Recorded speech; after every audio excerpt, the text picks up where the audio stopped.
రాహుల్ గారు శర్మ గారిని మందలించడం జరిగింది. సో ఎందుకని మందలించవచ్చు? సో ప్రధానంగా అయితే ఎప్పుడు జగన్ మీద అటాక్ విమర్శించడం, సొంత అన్నని నాన్న మాట్లాడడం. సో మరి ఆయనకి ఏం ఉద్దేశం కలిగి ఆవిడ్ని మందలించవచ్చు, హెచ్చరించారు? ఏ విషయం గురించి మీ మాటలు? యా ఒక వార్త వైరల్ అవుతుంది. అదేంటంటే షర్మిలను రాహుల్ మందలించాడు, కొంత ఆగ్రహం వెలిపించాడని. ఖర్గే కూడా సీరియస్ గానే మాట్లాడాడు. అమ్మ, కాంగ్రెస్ అజెండా ఏంటి, నువ్వు చేస్తున్నది ఏంటి అక్కడ ఆంధ్రప్రదేశ్ లో? కాంగ్రెస్ అజెండా అని కదా నువ్వు అమలు చేయాలి, నీ పర్సనల్ అజెండా నువ్వు అమలు చేస్తున్నావు అనేది మందలించినట్టుగా తెలుస్తుంది. అందుకని ఆ, షర్మిల మీదే వదలకుండా ఒక 40 మందిని స్టార్ క్యాంపెయినర్ని వాళ్ళు రెడీ చేస్తున్నారు. ఈ 40 మంది ద్వారా ఆంధ్రప్రదేశ్ లో ఆ, తమ మెయిన్ అజెండా ఏదైతే ఉందో దేశంలో, అదే అజెండాని ఆంధ్రప్రదేశ్ లో కూడా వాళ్ళు ముందుకు తీసుకెళ్ళాలి. షర్మిల మీద వదిలేస్తే కొంప ముంచుతుంది. ఎందుకంటే షర్మిల రాజకీయాలంతా కూడా ఇప్పుడు దేని చుట్టూ తిరుగుతుందంటే వివేకానంద రెడ్డి గారి చుట్టూ తిరుగుతుంది. అది కాంగ్రెస్ పార్టీకి ఏ రకంగా కూడా మేలు చేసే అంశం కాదు. కాంగ్రెస్ పార్టీకి దేశంలో ప్రధానంగా బీజేపీని అడ్డుకోవడమే దాని అజెండా, కాంగ్రెస్ పార్టీ అజెండా. ఆ అది ప్రతి రాష్ట్రంలో కూడా అది మెయిన్ ఫోకస్ ఉండాలి. అంటే స్థానిక పార్టీని వ్యతిరేకించాలి, కానీ మెయిన్ ఫోకస్ బీజేపీని దెబ్బకొట్టే విధంగా ఉండాలి. ఇప్పుడు రేవంత్ రెడ్డిని చూస్తే ఇక్కడ బీఆర్ఎస్ మీద ఎంత ఆయన కోపంతో మాట్లాడుతున్నాడు, ఎంత ఇది ఉన్నాడు, బీజేపీ మీద కూడా కాంగ్రెస్ నాయకులు కానీ రేవంత్ రెడ్డి కూడా మాట్లాడుతున్నారు లోపల. అది వదిలేసి షర్మిల మొక్కుబడిగా ఒక మాట అంటుంది తప్ప చంద్రబాబుని లేకపోతే బీజేపీని మొత్తం ఫోకస్ అంతా ఆమె జగన్ మీదనే పెడుతుంది. చివరికి పర్సనల్ స్థాయికి తీసుకెళ్లిపోయి జగన్ వైఎస్ఆర్ పేరును ఎఫ్ఐఆర్ లో పెట్టాడని చెప్పి దాని తర్వాత ఆ, వివేకానంద రెడ్డిని చంపిన ఆ, అవినాష్ రెడ్డిని ఇక్కడ నిలబెట్టారు, ఒక అంతకం నిలబెట్టారని చెప్పి కూడా ఆ, మాట్లాడుతుంది. అంటే మొత్తం హోల్ ఇష్యూని అక్కడ ఆంధ్ర పాలిటిక్స్ ని కేవలం వివేకానంద రెడ్డి హత్య చుట్టూ లేదా వైఎస్ఆర్ చుట్టూ తిప్పుతుంది ఆమె.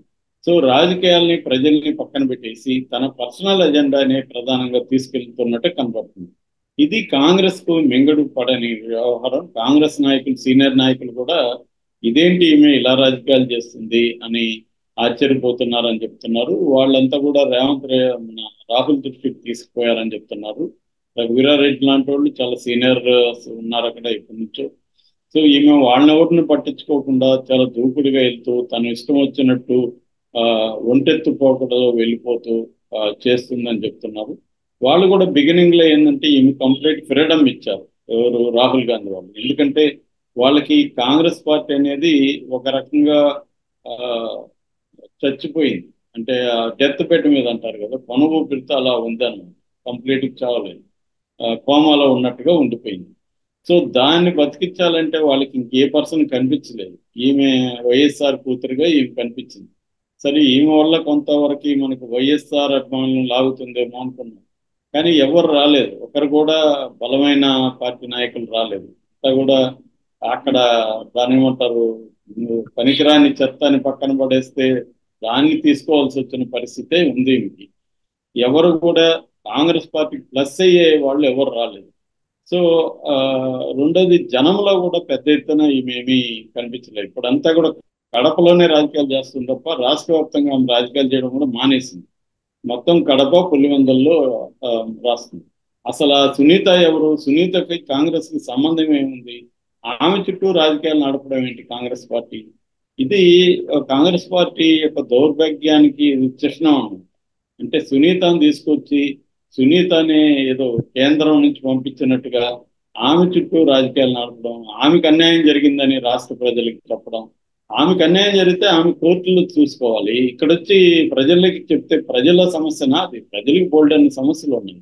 ఆ సమస్యలంతా పక్కన పెట్టండి, మా ఇష్యూని మీరు తీసుకోండి అని మాట్లాడితే ఆ, ప్రజలు ఎలా మొన్నటి వరకు సునీత్ అనే తెలుగుదేశం వాళ్ళు చంపారన్నారు, అప్పుడు ప్రజలు నమ్మారు. ఇప్పుడు కాదు, జగనే చంపించాడని ఇప్పుడు చెప్తుంది. మరి దేని కూడా నమ్మాలా ప్రజలు? దేని నమ్మాలా ప్రజలు? రెండోది, ఇంతవరకు కోర్టులో ఏది తేలలేదు, సిబిఐ తేల్చలేదు.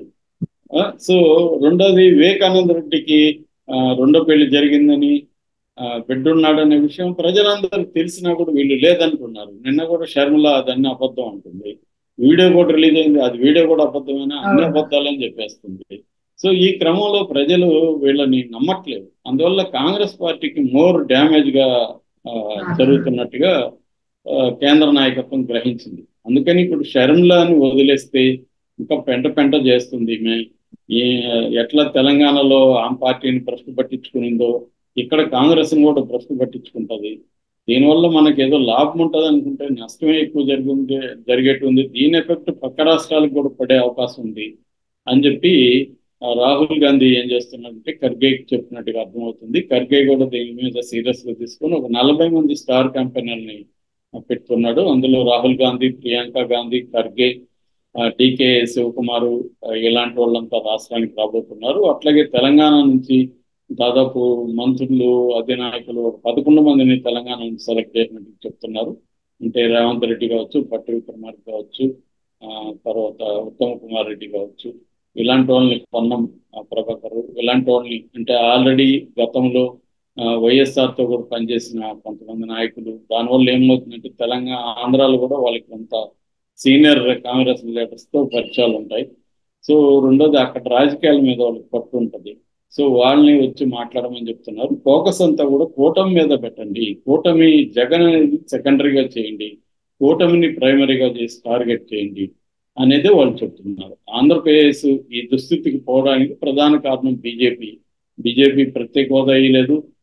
బీజేపీ విభజన హామీలు ఏవి కూడా నెరవేర్చలేదు. పోలవరంని పూర్తి చేయలేదు. విశాఖ ఉక్కుని అమ్మేస్తూ ఉంది. కడప ఉక్కు ఇవ్వలేదు. తర్వాత ఆ, విశాఖ కారిడార్ కానీ, విశాఖ రైల్వే జోన్ కానీ ఇవేవి డెవలప్ చేయలేదు. అందువల్ల ప్రధాన దుస్థితికి, ఆంధ్రప్రదేశ్ దుస్థితికి ప్రధాన కారణం బీజేపీ. జగన్ ని కూడా తన కంట్రోల్లో పెట్టుకొని జగన్ కూడా ఫండ్స్ ఏమి ఇవ్వలేదు బీజేపీ. జగన్ ఏం చేస్తాడు? జగన్ ఫైట్ చేయలేదంటే జగన్ ఫైట్ చేయడానికి అతని మీద కేసులు ఉన్నాయి, అతన్ని బెదిరిస్తుంది బీజేపీ. కాబట్టి మెయిన్ ఎనిమి ఆంధ్రప్రదేశ్ బీజేపీ. బీజేపీని టార్గెట్ చేయండి. బీజేపీతో కలిసిన చంద్రబాబును కూడా టార్గెట్ చేయండి. ఎందుకంటే చంద్రబాబు బీజేపీతో కలవడం వల్ల బీజేపీకి అక్కడ వెయిట్ పెరిగింది. లేకపోతే బీజేపీ అనామకంగా ఉండిపోయేది. చంద్రబాబు కలవకపోతే బీజేపీకి ఏముంది పర్సంటేజ్? అక్కడ 0.8% కూడా ఓట్లు షేర్ లేదు. ఇప్పుడు చంద్రబాబు బీజేపీతో కలవడం వల్ల బీజేపీ ఏదో బలమైన పార్టీ లాగా నమ్ముతున్నారు జనం కూడా. ఎందుకంటే చంద్రబాబు దానికోసం వెంపర్లాడడం, పవన్ కళ్యాణ్, నేను బీజేపీ నాయకుల దగ్గర అనేక తిట్లు తిన్నాను, ఎంతో ఇబ్బంది అయింది నాకు పొత్తుకు ఒప్పించడానికి. ఇదంతా కూడా జనాలకు విచిత్రంగా ఉంది. ఎందుకంటే 0.8% లేని పార్టీ కోసం 40%, అటు ఒక 8% ఉన్న, 48% ఉన్న పార్టీలు వెంపర్లాడడం అంటే విచిత్రమైన పరిస్థితి.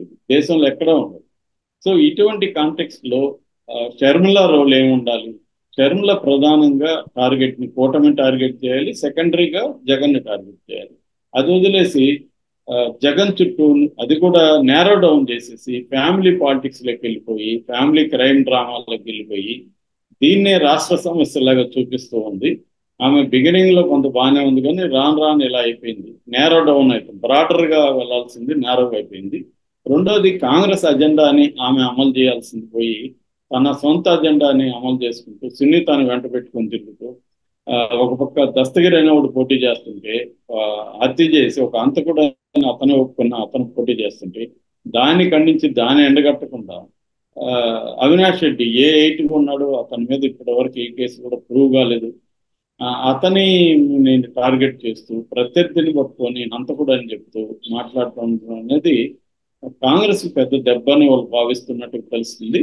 అందుకని ఈమెకి కొంత కట్ చేయాలి ఈమెను.